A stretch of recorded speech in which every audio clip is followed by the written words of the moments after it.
Reflection on Learning. Introduction. During this course, we learned about linguistics and how linguistics affects newcomers to America.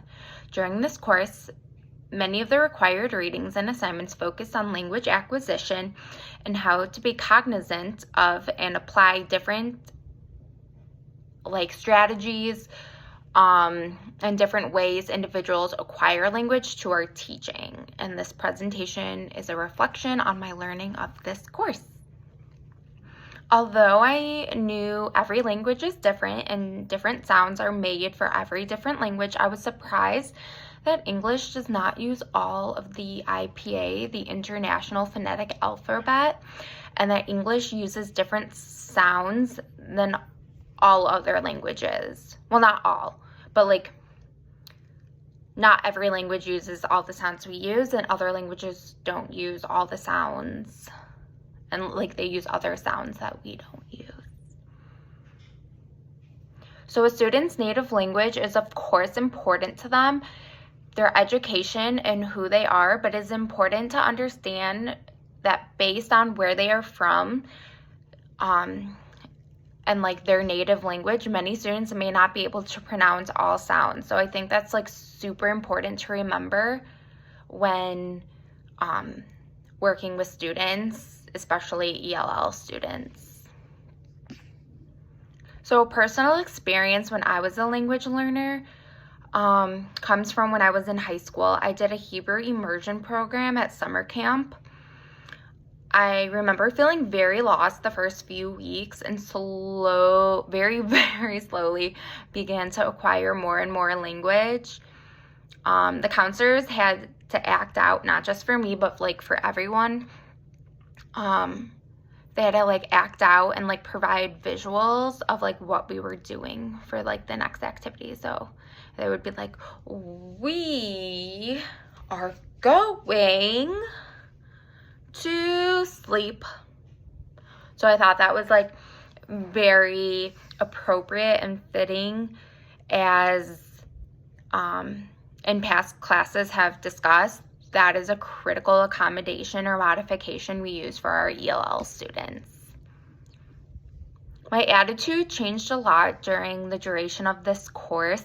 I learned that English language has consonants and vowels that are not produced in other languages and vice versa.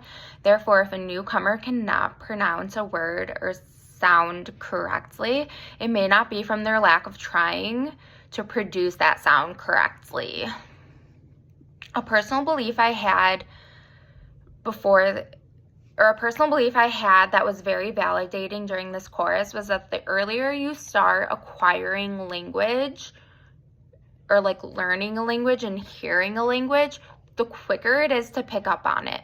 So I think of it when a kid comes in without amplification at 3 years old and it has absolutely no language. It is so much more challenging for them to start learning a language at 3 than it does when they're a newborn. And I understand that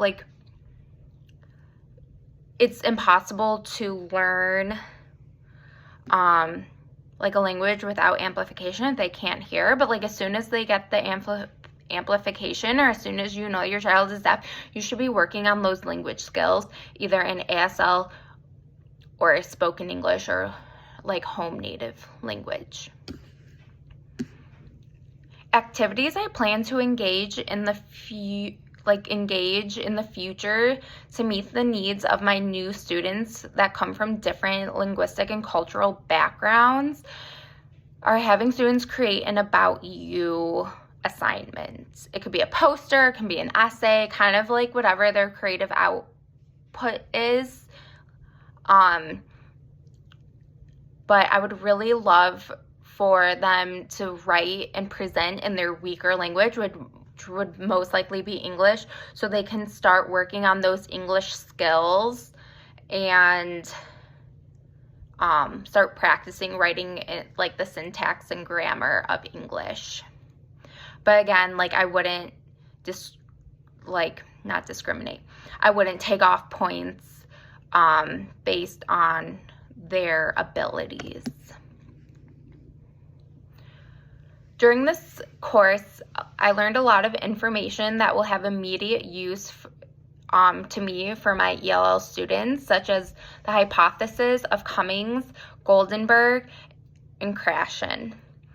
This helped me understand how students will be acquiring language differently, and different strategies to try with differing language acquisition styles and different teaching styles. My personal plan to develop that I developed over this course increased my knowledge and skills in the field of linguistics. I had a very basic understanding before, but these videos through ACE, the presentations were very informative and very thorough. So as I continue to seek out strategies to educate my ELL students with different language acquisition styles and ways to better my teaching of grammar and syntax and phonology and all of that. So overall, I learned a lot about language acquisition throughout the duration of this course. I find the most valuable information I learned about from this course is the different hypotheses of language acquisition by Krashen, Cummins, and Goldenberg, and how to apply different hypotheses to my teaching to meet the language acquisition and learning styles of my ELL students. Thank you.